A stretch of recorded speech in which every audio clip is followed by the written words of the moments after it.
Hello everyone, कैसे हैं आप सभी। तो पता नहीं आप लोग एक चीज अपने साथ करते हैं कि नहीं। अगर नहीं करते हैं ना तो करना शुरू करिए। जो मैं रोज करती हूँ, हमेशा करती हूँ। मतलब मेरे साथ कोई रहे ना रहे, लेकिन फिर भी कोई ना कोई तो रहता है। अब आप सोचेंगे कि दीदी कैसे पहली मोल जा रही है।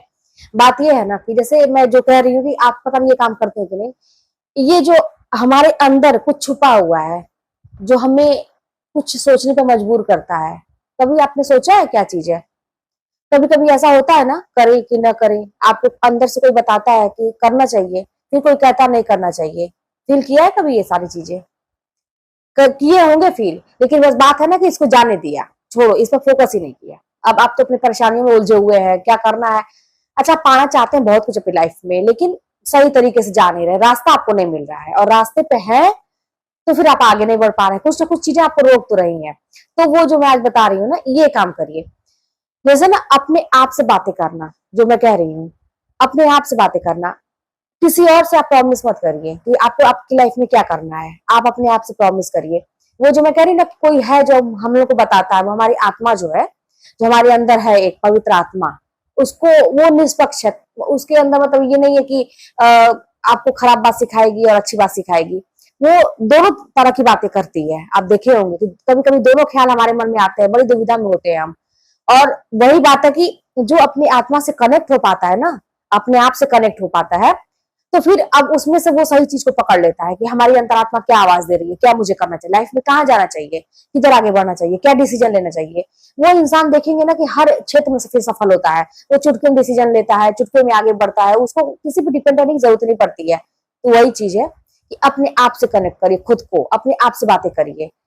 कहने दीजिए किसी को कि ये तो ऐसे ही अपने आप में रहती है, कहने दीजिए। बिल्कुल, बहुत ही अच्छा कि अगर आप अपने आप में रहें तो बिल्कुल तकलीफ नहीं होगी आपको। ठीक है। तो ये चीज जो मैं करती हूँ, हमेशा मुझे ये रहता है कि मेरे साथ कोई है, मुझे कहीं भी जाना है, मेरे साथ कोई है। कौन? मेरी आत्मा। मैं खुद अपने साथ हूँ। मैं खुद अपने साथ हूँ। मेरी आत्मा अब आत्मा आत्मा बात नहीं करूंगी ना मैं। एक जैसे प्रैक्टिकली बात मैं करती हूँ, जैसे आप लोग जनरली जैसे एक बड़ी बहन छोटी बहन जैसे बात करती है। तो कहने का मतलब है कि जैसे मैं खुद अपने साथ हूँ, दुख में सुख में। मुझे अपने अपना मालूम है, और मुझे और किसी का नहीं मालूम है कौन क्या करेगा।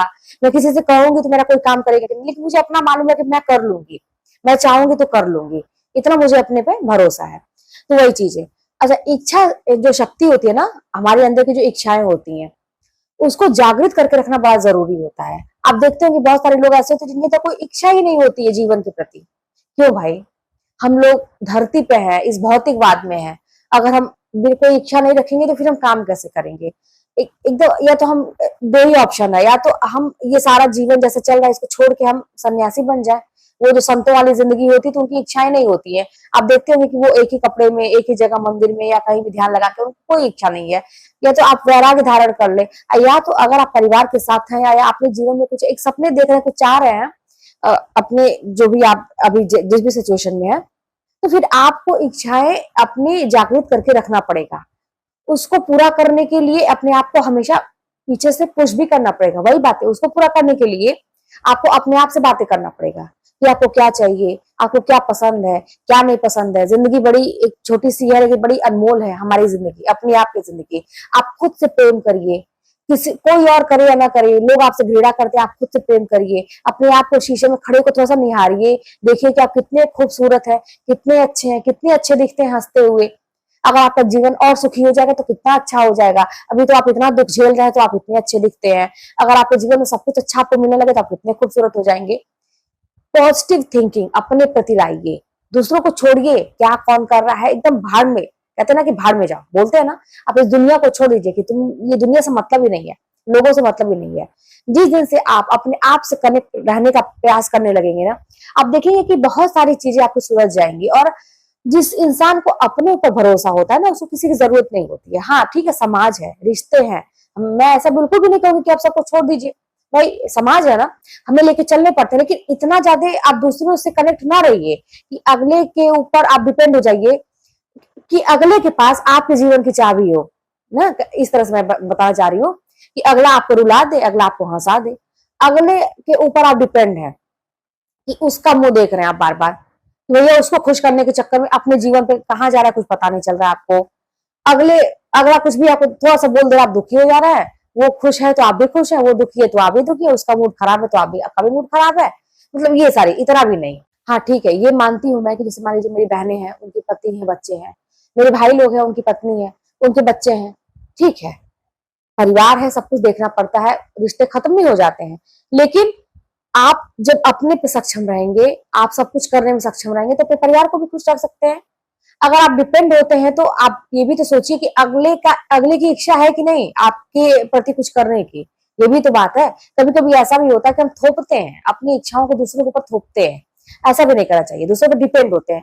हमें बस इतना जानिए, जिस दिन से आप अपने आप से मतलब रखना शुरू करेंगे, ये सोचे कि हमें जो करना है करना है, अपनी जिम्मेदारी लेना सीखेंगे, आत्मनिर्भर बनेंगे, पढ़ाई लिखाई करेंगे, या आपके हाथ में कोई भी टैलेंट है, अगर आप किसी भी उम्र के हैं, बहुत बुजुर्ग हो गए, पढ़ाई लिखाई की उम्र निकल चुकी, अब आप क्या कर रहे हैं, आपका समय नहीं बीत रहा है, बच्चे बाहर चले गए हैं, अब आप क्या करेंगे? जैसे मेरे माँ पिता की इस समय जैसे स्थिति है कि है तो बहुत सारे, मतलब लोग नात रिश्तेदार भी हैं, बच्चे भी हैं, लेकिन आज के डेट में अकेले हैं। क्यों? क्योंकि बुजुर्ग है। हाँ मैं हूँ यहाँ पे, तो उनकी देख रेख, मतलब एक एक क्षण की खबर जो कहते हैं मैं करती रहती हूँ। तो है ना कि चलिए ठीक है, तो माँ बाप भी मेरे क्या करते हैं, अपने आप को उलझाए रखते हैं, किसमें? पीछे बागवानी लगाए हुए हैं सब्जियों का। आपको मैंने बहुत पहले वीडियो में दिखाया था कि बहुत सारी मेरे घर सब्जियां उगाई जाती हैं, फूल है और पेड़ पौधे हैं, तो इसमें वो लोग उलझे रहते हैं, अपने आप को व्यस्त, पूजा पाठ में व्यस्त रखते हैं, अच्छी बातें अपने आप मतलब करते हैं, अपने आप को खुश रखने की कोशिश करते हैं। हाँ, दुख तकलीफ देने के लिए तो बहुत सारे लोग हैं, कटाक्ष बोलने के लिए, लेकिन फिर भी तो वही चीज है कि अगर आप एज में हैं तो पढ़िए लिखिए, आगे बढ़ने का प्रयास करिए, कोई बिजनेस स्टार्ट करिए, जीरो से भी शुरू कर सकते हैं भाई। बिल्कुल जरूरी नहीं है कि आपके पास एक पूंजीपति, आपका मतलब आपके घर के लोग हो, या कोई बहुत पूंजी हो, बैकग्राउंड बहुत अच्छा हो, तभी आप भाई, मेहनत जहां रहेगी आप कुछ भी कर सकते हैं। आपके अंदर लाज शर्म नहीं होनी चाहिए कि लोग क्या कहेंगे मुझे, मैं कोई भी छोटा सा काम शुरू करूँ तो मुझे लोग क्या कहेंगे, ये सब चीजें नहीं होनी चाहिए। आप आगे बढ़ जाएंगे। बुजुर्ग हैं, अपने आप को व्यस्त रखिए, अपने आप में काम है, कोई टैलेंट है हाथ में, आपका एज निकल चुकी, पढ़ाई लिखाई की कोई टैलेंट है उसको निखारिए। कहने का मतलब कि आप खुद सक्षम है हर चीज करने में। अपनी शक्ति को पहचानिए, अपनी इच्छाओं को पहचानिए, अपने आप को पहचानिए। उसी दिन से आप सुखी भी रहने लगेंगे, खुश भी रहने लगेंगे, और बाकी दुनिया में कितने भी कौन क्या कह रहा है इससे कोई मतलब भी नहीं रहेगा। तो फिर चलिए मिलते हैं नेक्स्ट वीडियो में। कोई भी बात होगी तो कमेंट के माध्यम से बताइएगा।